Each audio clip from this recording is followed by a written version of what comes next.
Good morning. Thank you, Brenda. Doesn't that new piano sound great? I'm Herbert Lout, one of the elders, and I'd like to welcome all of you who are here this morning on behalf of our session and our pastor, Jim Mitchell, and wish you a happy Mother's Day for the mothers who are out there and those who are listening online. We'd like to make a few announcements initially. Youth group normally meets at the church at 5 p.m. It's not going to meet tonight so that the young people can spend some time with their families.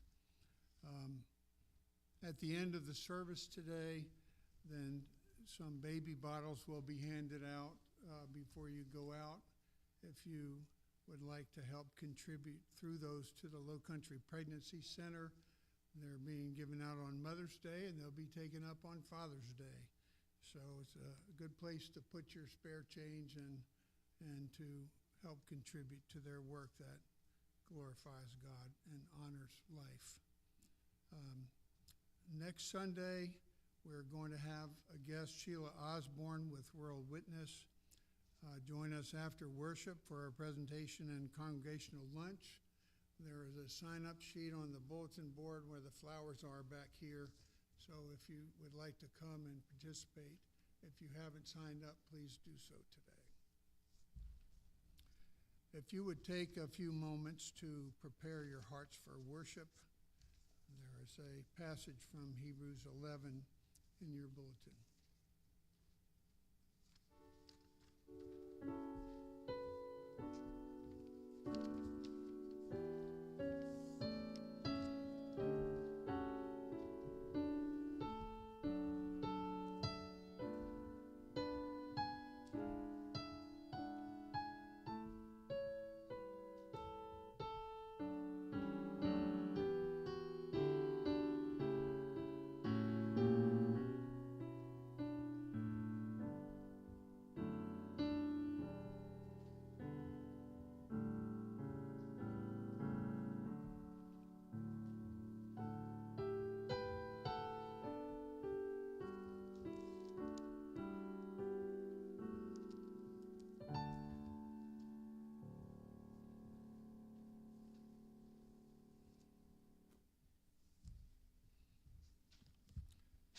Our call to worship this morning is taken from the Psalms. I'll be reading Psalm 95 and verses 1 through 7, if you would like to follow along in your copy of God's Word. Psalm 95, verses 1 through 7. O come, let us sing to the Lord. Let us make a joyful noise to the rock of our salvation. Let us come into his presence with thanksgiving. Let us make a joyful noise to him with songs of praise. For the Lord is a great God and a great King above all gods. In his hand are the depths of the earth. The heights of the mountains are his also. The sea is his, for he made it, and his hands formed the dry land. O come, let us worship and bow down. Let us kneel before the Lord our Maker, for he is our God, and we are the people of his pasture and the sheep of his hand. It's appropriate to worship our God for who he is and for what he has done. And as we come to worship, let us sing joyfully unto him with Trinity hymnal number 166, Wondrous King, All Glorious. Please stand.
us pray. Father, Son, and Holy Spirit, we come here this morning to worship you. We pray that we might worship you in spirit and truth. Lord, we lift you up for who you are and for what you have done. Lord, you are the glorious King. You are the sovereign of the universe.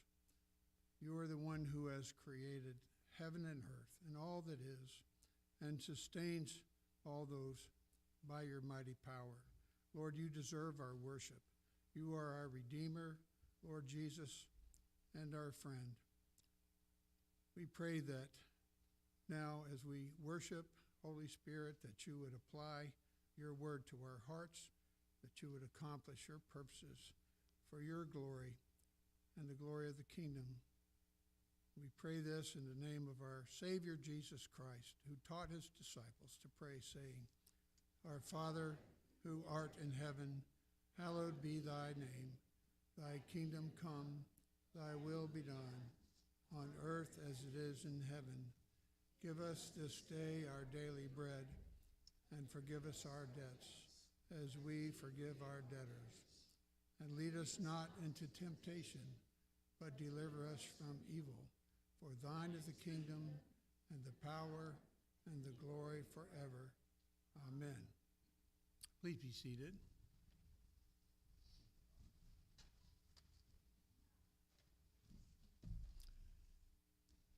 Our confession of sin is printed in your bulletin.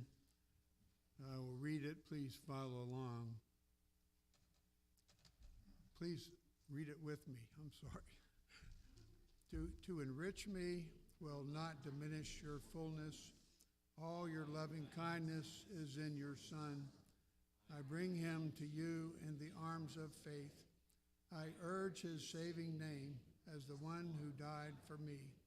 I plead his blood to pay for my debts of wrong. Accept his unworthiness for my unworthiness, his sinliness for my transgression, his purity for my uncleanness, his sincerity for my guile, his truth for my deceits, his meekness for my pride, his constancy for my backslidings, his love for my enmity, his fullness for my emptiness, his faithfulness for my treachery, his obedience for my lawlessness, his glory for my shame, his devotedness for my waywardness, his holy life for my unchaste ways, his righteousness for my dead works, his death for my life, in Christ's holy name. Amen. Our assurance of pardon is from Hebrews 10, verses 11 through 14. And every priest stands daily at his service, offering the same sacrifices, which can never take away sins. But when Christ had offered for all time a single sacrifice for sins, he sat down at the right hand of God, waiting from that time until his enemies should be made a footstool for his feet. For by a single offering he has perfected for all time those who are being sanctified. Thanks be to God. Our confession of faith is the Nicene Creed. Please stand.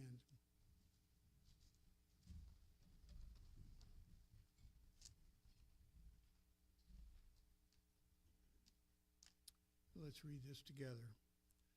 I believe in one God, the Father Almighty, maker of heaven and earth, and of all things visible and invisible, and in one Lord, Jesus Christ, the only begotten Son of God, begotten of the Father before all worlds, God of God, light of light, very God of very God, begotten, not made, being of one substance with the Father, by whom all things were made, who for us men and for our salvation came down from heaven and was incarnate by the Holy Spirit of the Virgin Mary, and was made man, and was crucified also for us under Pontius Pilate.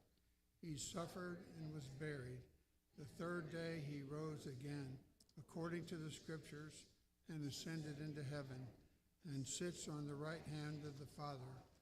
And he shall come again with glory to judge the living and the dead, whose kingdom shall have no end. And I believe in the Holy Spirit, the Lord and giver of life, who proceeds from the Father and the Son, who with the Father and the Son together is worshipped and glorified, who spoke by the prophets. And I believe in one holy Catholic and apostolic church. I acknowledge one baptism for the remission of sins, and I look for the resurrection of the dead and the life of the world to come. Amen. Please be seated, and will the children come forward? Pastor Jim Mitchell will have the children's sermon.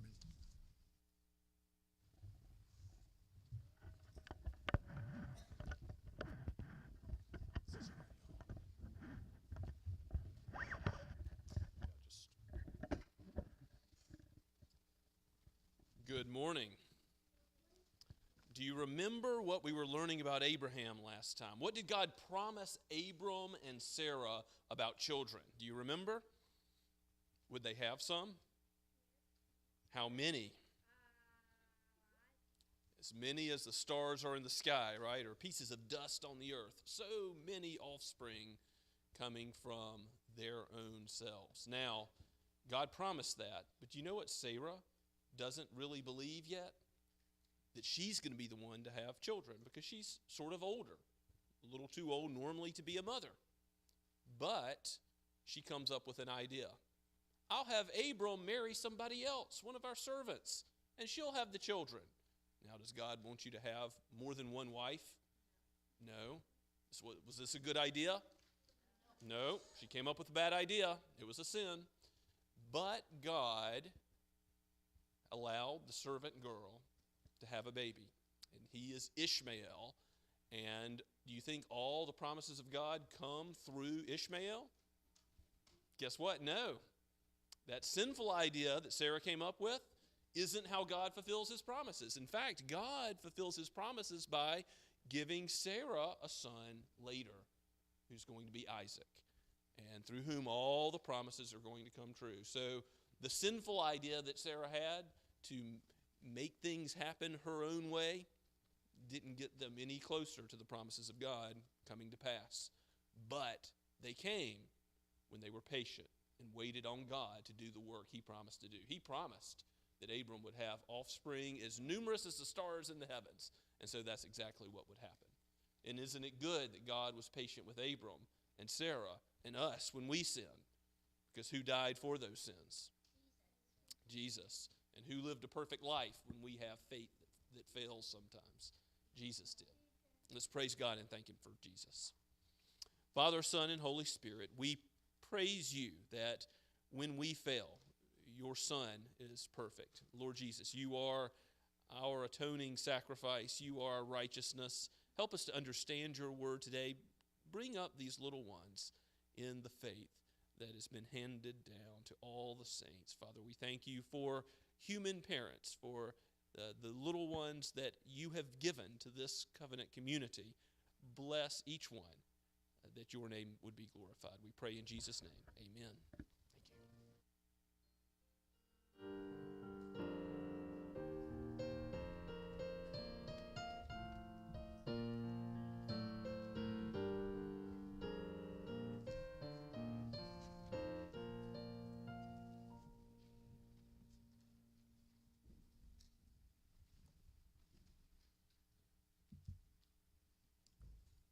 Our scripture reading today is 1 Peter chapter 3.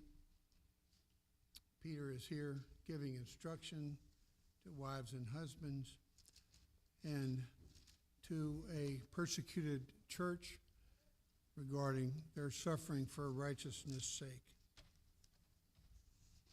1 Peter 3. Likewise, wives, be subject to your own husbands, so that even if some do not obey the word, they may be won without a word by the conduct of their wives, when they see your respectful and pure conduct. Do not let your adorning be external, the braiding of hair, the wearing of gold, or the putting on of clothing. But let your adorning be the hidden person of the heart, with the imperishable beauty of a gentle and quiet spirit, which in God's sight is very precious. For this is how the holy women who hoped in God used to adorn themselves, by submitting to their husbands, as Sarah obeyed Abraham, calling him Lord. And you are her children if you do good and do not fear anything that is frightening.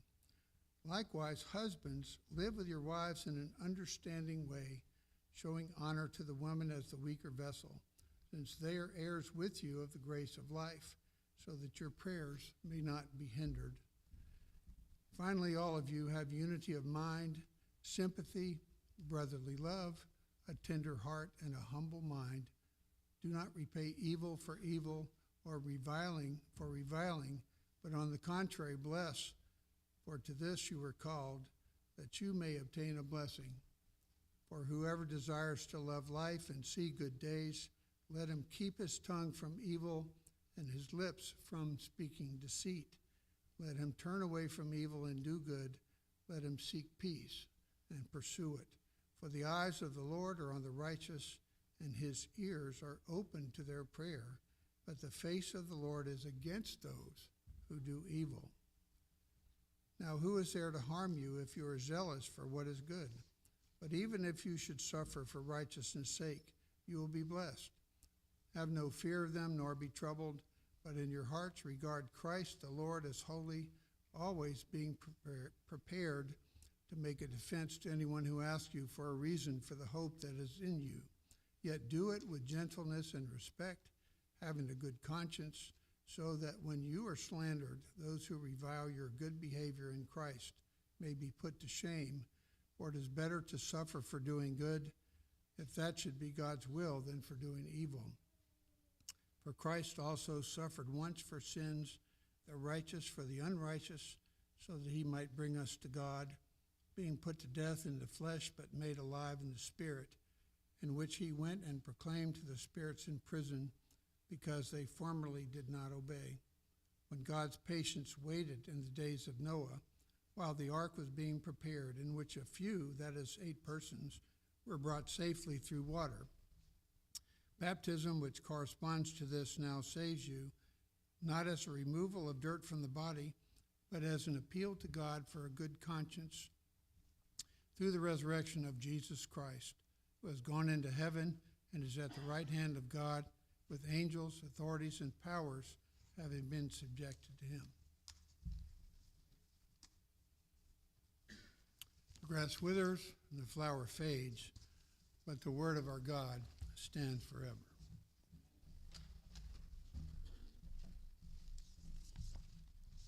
Let us go before our God once again in prayer. O God of all glory and splendor, you stand in need of nothing. You are sufficient unto yourself, wholly free, completely sovereign. And in all the affairs of men, you rule, you reign. We know we can call upon you, knowing that you hear us, that you see all. You see what is done in secret. You know what the thoughts of leaders are around the world. You know what each of us think at night when we have anxious thoughts. Help us, O Lord. Be present. Hear our cry, that your will might be done more and more on earth. Your kingdom would come more and more here on earth, and your name would be glorified. Use us as your instruments of peace, of the gospel, to be proclaimed here in Somerville and to the ends of the earth. We thank you, Lord, that we have the family of God, brothers and sisters in the faith, because of what you have done in Christ. And we thank you for our human families. We thank you for our mothers, for faithful grandmothers, for those who have gone before. And we give you praise for how your grace has been at work through them and how they have taught us your word and led us in the way everlasting. Father, we give you praise also knowing that you are the God of those who are afflicted with hurtful memories, painful memories, who mourn those who are no longer here, who mourn not being able to have children. You are Lord over all of these circumstances and leading us to a new heavens and a new earth where all things will be made new, and we will dwell in your presence forever, and we will lack nothing there with you as our shepherd forever. Until then, lead us as pilgrims going to that better land. Lord, bless your people. Do not allow us to remain complacent in our sin, but give us repentance and faith in Christ. Spur us on by your Holy Spirit through your word even today. Give faith and repentance to those who have not yet come to Christ, that they may cling to him and flee from the wrath which is to come. We ask this, Lord, knowing that you are good and you delight to give good gifts to your children. We praise you, Lord, that you are God over all of the things that are difficult trials, painful in this life. We think about those who are looking forward to surgeries, those who are recovering from them, who have chronic pain. We lift them up before you, knowing that you care for us. Father, we also ask that as a church you give us wisdom to guide and direct those who are on the session and or on the diaconate, and help us to raise up more leaders who will be men after your own heart. We ask, Lord, this humbly, knowing that if you are not guiding and directing our steps by your word, then we will not walk aright. We ask, Father, that you would bless the Low Country Pregnancy Center in their work. We long to see a day when abortion will be unknown, not any longer legalized here in South Carolina or in the United States or in so many places in the world.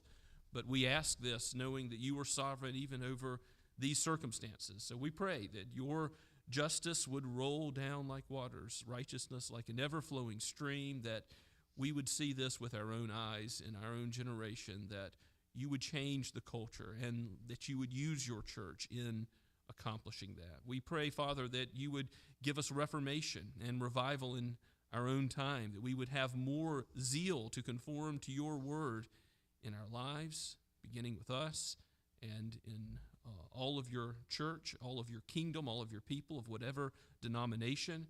May it be that you would enliven our hearts, that we would be not lukewarm, but hot and on fire for your word and doing your will. We pray, Lord, that you would do this in our midst, that you would give us the lamp of your word as light to our feet, and that you would apply it to our hearts today, that you would help us to see even sin in our own lives, take the plank out of our eye, that we might be able to help our brothers and sisters.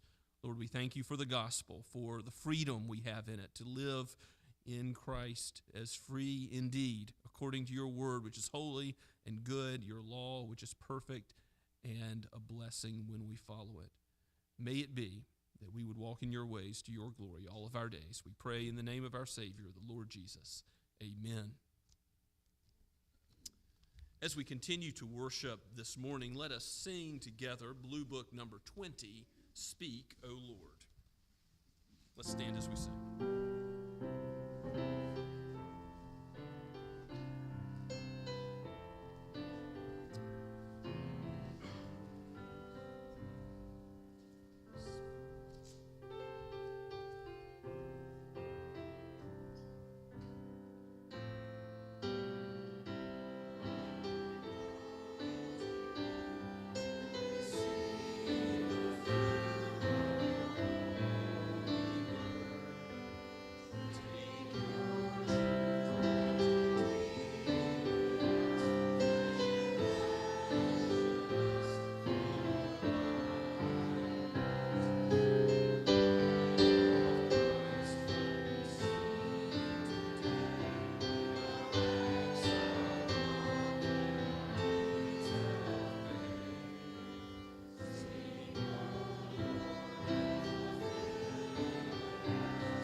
Let us pray. Gracious Heavenly Father, be about the work of building up your church. O Lord Jesus, send the Spirit that we might be renewed in our minds and made living sacrifices for you indeed. Use our time and our talents and our treasure as stewards for a little while as you do lead us all the way home. We are yours, and you are our God now and forever. We bless you and thank you in the name of our Lord and our King, Christ himself. Amen.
Please turn with me in your copy of God's Word to Genesis chapter 16.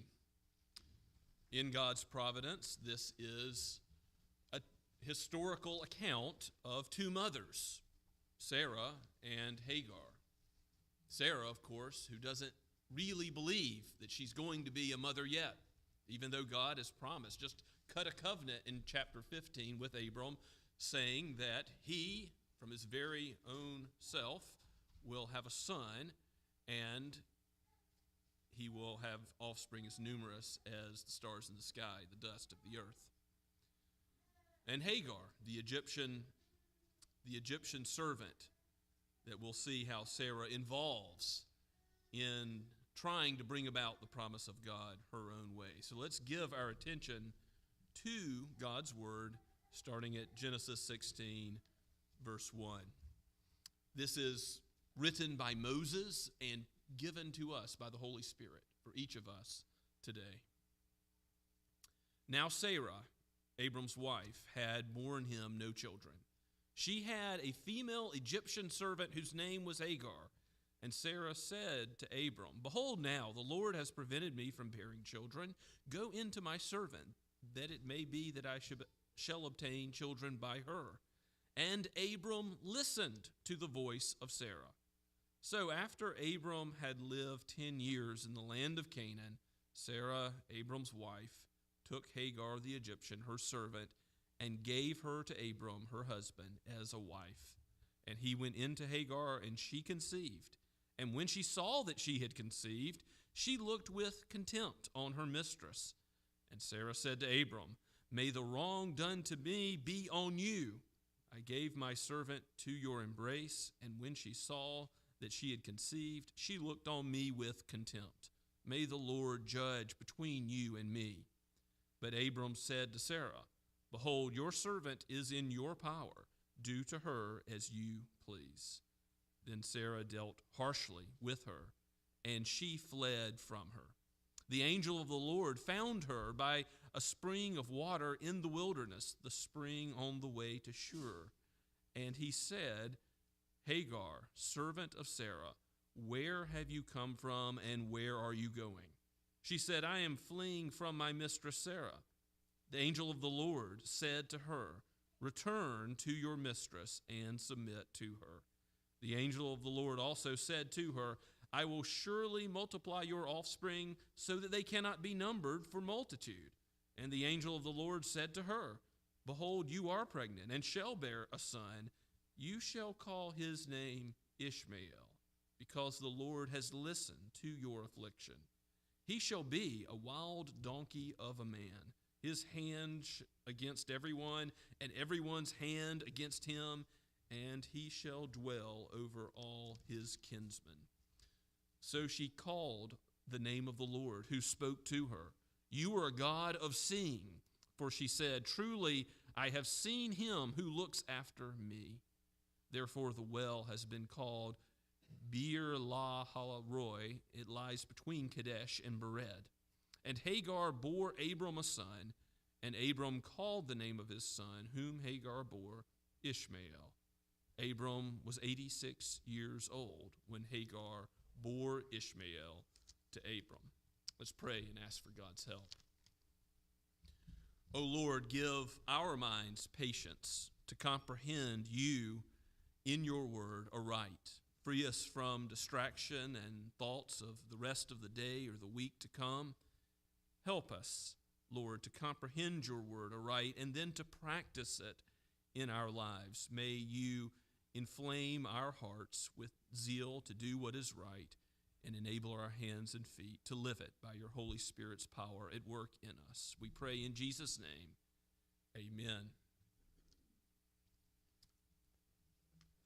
Sarah and Hagar, two women that the Apostle Paul compares to the way of servitude of the law and serving the promise of God in Galatians chapter 4 as an illustration of two different ways.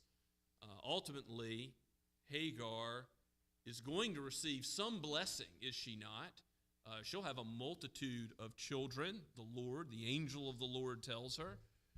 But those children, her offspring, through Ishmael, will be at war with everybody. And that will ultimately not be a spiritual blessing, but physical descendants, and perhaps some spiritual blessing of being in Abram's household again as she returns back to Sarah and submits. Hagar is not the way God fulfills his promises. Sarah has not believed that God is going to give her a child yet, even though God has said it and reassured her and Abram that that's going to happen, that it's going to be Abram and Sarah having the offspring, not someone else. And yet she comes up with this idea to move along the promises of God, to bring about his promise in her own way, through sinful means. Now, this is legal means in her day. We know through the Code of Hammurabi and other legal codes in Mesopotamia, the ancient Near East, that it was allowed to give a wife, a concubine to someone who had been a servant. And even though it's legal, it's not moral, it's not according to God's law and his intention for marriage to be between a man and a woman, as we've seen earlier in Genesis. So this sinful plan of Sarah's is, in fact, grasping at bringing about the promises of God. And we'll see at the end of all of this that God will still be patient with them. He'll still fulfill his promise, but he won't do it at all through the means that have been tried that are sinful. In fact, he's going to graciously do it, just as he always intended to do it, to show his mighty power and glory through Sarah, to give her a child, yes, even in her old age. If you go back to the beginning of our text, it notes that Abram's wife, Sarah, has no children, but the handmaid, the servant, is an Egyptian. And I don't want us to read past that, because if you remember back to Abram's trip to Egypt in chapter 12, what kind of a journey was that? It was a faithless journey. He didn't believe God was going to provide all he needed, and so he goes down to Egypt because in the famine, that's what he thought his only option was, to find food, and he passes his wife off as his sister, and Pharaoh takes her into his harem, Ultimately, Pharaoh says, why didn't you just tell me that she's your wife? And Abram gains possession, even through his faltering faith there. He gains possessions and leaves Egypt with more than he entered with. And that includes, it looks like, some servants. And it may well be that Hagar is amongst the possessions that Abram leaves Egypt with. Now, being an Egyptian servant, we don't know what her worldview would have been, but it wouldn't have been the biblical worldview. But she's been influenced now by Abram and heard him calling on the name of the Lord and heard Sarah doing the same.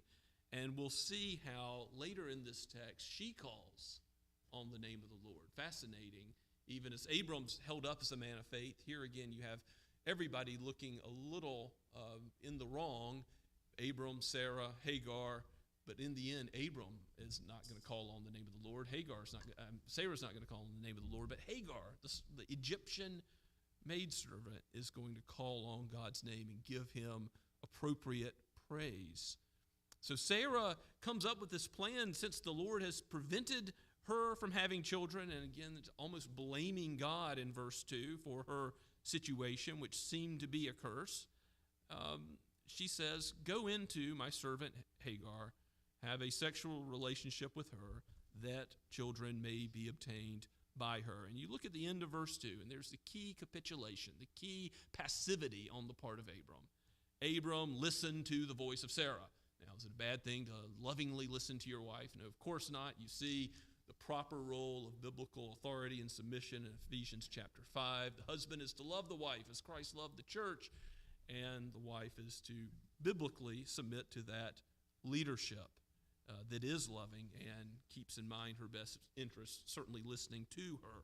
But Abram listened to her voice when she was suggesting a sinful course of action. And it's that kind of passivity, taking the reins, as Sarah did, where Abram just says, I'll go along with it, that causes all the problems. And we're going to see that sin has consequences. This is something that we must remember, because whether you're married or unmarried, if you think, I could just hook up, have a casual sexual encounter, an affair, and there won't be any consequences for it, think again. Sin has consequences in this world. David's child dies as a result of his adultery with Bathsheba. As we go through the text, we'll see what some of those consequences are right away in the conflict that ensues between Sarah and Hagar.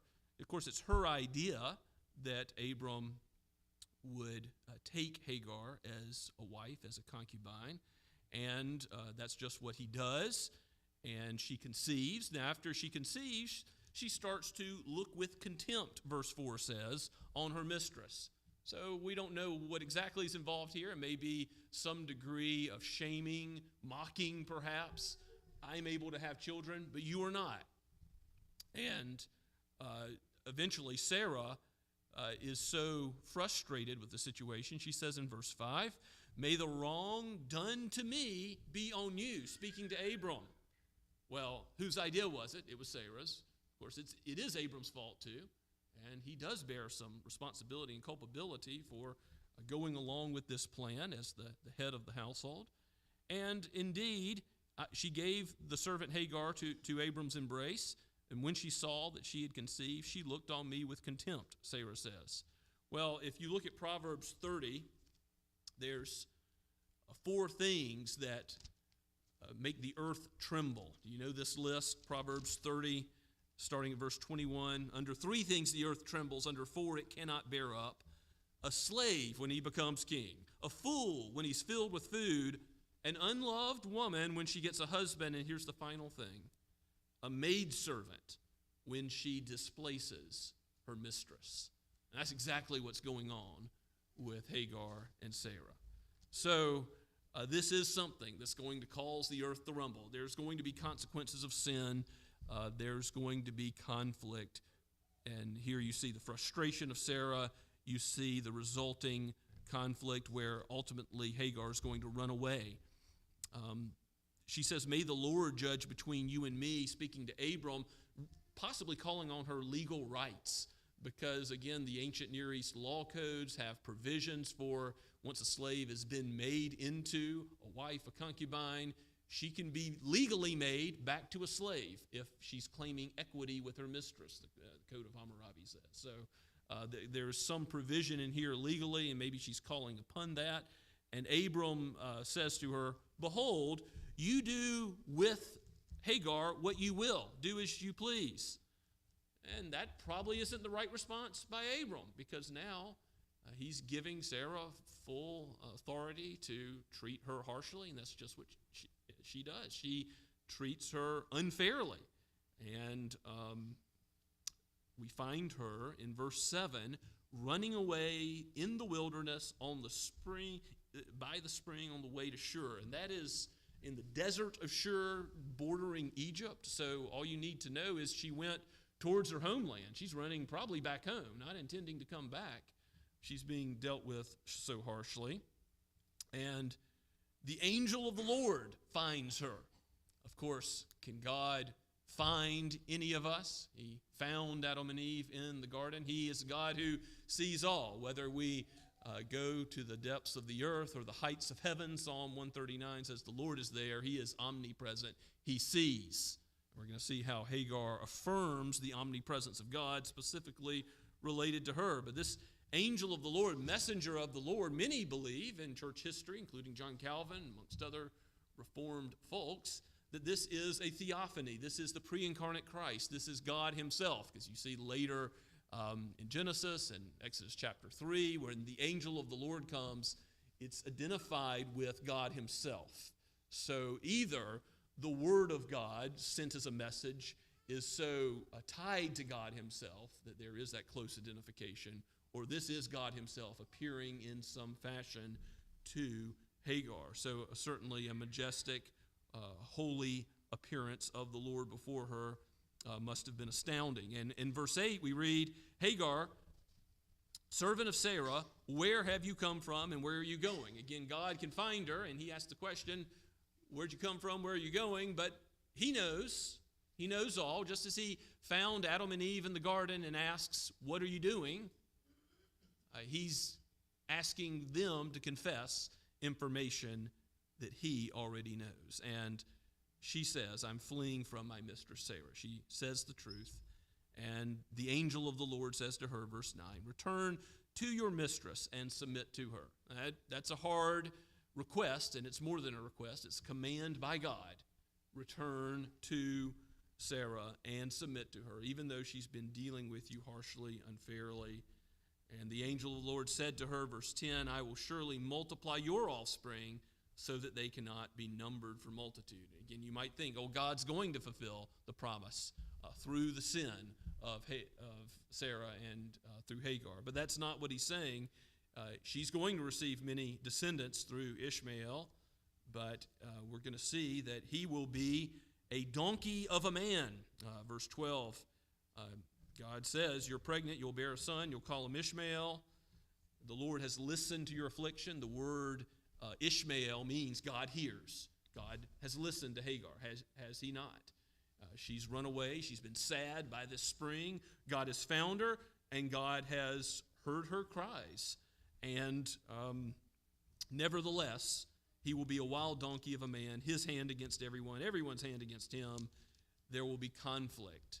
Just as there was a little conflict between Abram and Sarah and Hagar, that's going to be multiplied out throughout human history as the descendants of Ishmael are at conflict with all. It's interesting that some Muslims trace their ancestry to Ishmael.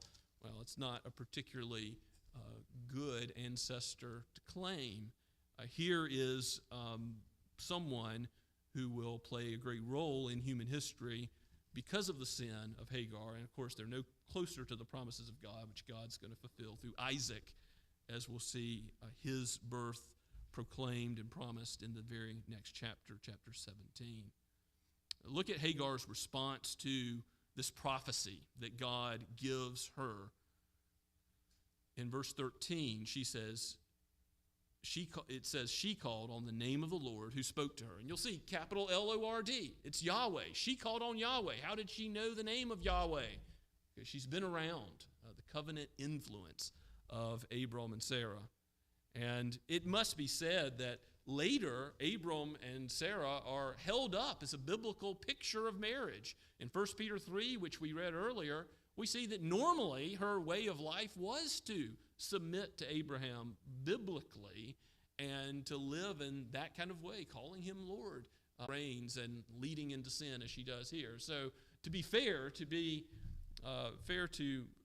both Abram and Sarah, even though this adultery happens, even though this conflict occurs with Hagar, all of this is going to be patched up by God, and that ought to give us great encouragement. If you've had adultery, even in marriage, a breaking of trust, or significant bumps in the road along the way, here's a God who can cause that marriage to not only be repaired, but to be even better than it was before.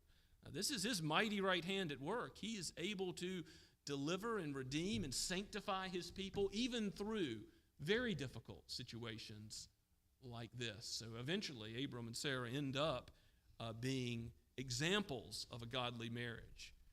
But here, it is Hagar that does the right thing, and I think it is a faith when she proclaims that calls on the name of the Lord. Again, Abram and Sarah aren't doing that now, and says, "You are a God of seeing." We live coram Deo, before God's face, as R.C. Sproul says so often. It's true. Wherever we go, whatever we do, we live before God's face. He knows our inmost thoughts before we think them. And yet, I think God being proclaimed a God of seeing here is not so much about his omnipresence, that he sees everything, but more about specifically seeing her in her need, seeing her mistreatment, seeing the injustice she's receiving at the hands of Sarah, and how God answered her cries as she called on him. And we see at the end of our text that Abram does bear a son through Hagar, Ishmael. All this comes to pass as God has now prophesied through to Hagar that there will be a line of Ishmaels. They will be many, but it will not be the line of promise that will be in God's methods and in God's timing. You must be patient and not lean on your own understanding, but in all your ways acknowledge the Lord. Do things according to his word. If you go against his word, you go against the grain of reality, and you're going to get splinters. God's word, his law, is holy and good, the Apostle Paul says in Romans. And we need what's holy and good. God delivers us out of sin so that we can be free to live as God created us to live in Christ. It's freedom indeed to be a slave to his law. And our culture will make many arguments to put asunder biblical marriage, even the idea of male and female, even the very thought of gender. Here, we must affirm what God says is true and live by his holy law, knowing it is best for us to follow the seventh commandment, to live in a chaste way, not as Abram and Sarah and Hagar did here. And it's good also to recognize, isn't it, that if God should mark iniquities, who could stand? Not even Abram, the man of faith, not Sarah, who's held up as a godly wife, not Hagar, who calls upon the name of the Lord. They all sin. And in this passage, no one comes out smelling good. But here is redemption, plentiful redemption through Christ, through Yahweh, through the one who visited as the word, as the message. Here is the Lord Jesus proclaimed in the one who, in chapter 15, went through the pieces of the slain animals for Abram to fulfill the covenant for him. It's because of the work of Jesus that we have righteousness, that we have a sinless record imputed and credited to us as righteousness, and we have our sin forgiven, all of our sin, our ugliest sins, our sins that have gone on with conflict, even through family, through generations. God's able to forgive, to restore, to give repentance, to give us a new way of life. And it's good to know that even if we are impatient with God, improperly, wrongly, thinking that he should have hurried up and heard our cries, he is patient with us. He is compassionate and his loving kindness extends to us even when we falter in our faith, as these saints did. Let's pray together. Father, we give you praise that you are a God of grace and a God of mercy, and ask that you would lead us in the way everlasting, that we would rely upon your word as our guide and not capitulate to the culture, that we would look to what your word says. Lord, bless the marriages of our congregation. Bless those fruit of marriages in our congregation, the children.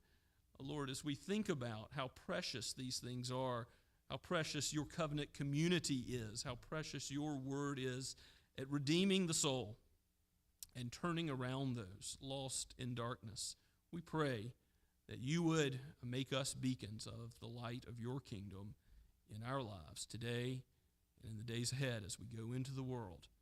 Bless us in Christ, the light of the world, to shine for him. We pray in Jesus' name. Amen. As we praise God once again in response to his word, let's sing God Be Merciful to Me, Trinity Hymnal number 486.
Let us go forth praising the Lord with our lips and with our lives. And now hear God's blessing from the final words in Scripture. The grace of the Lord Jesus be with all. Amen.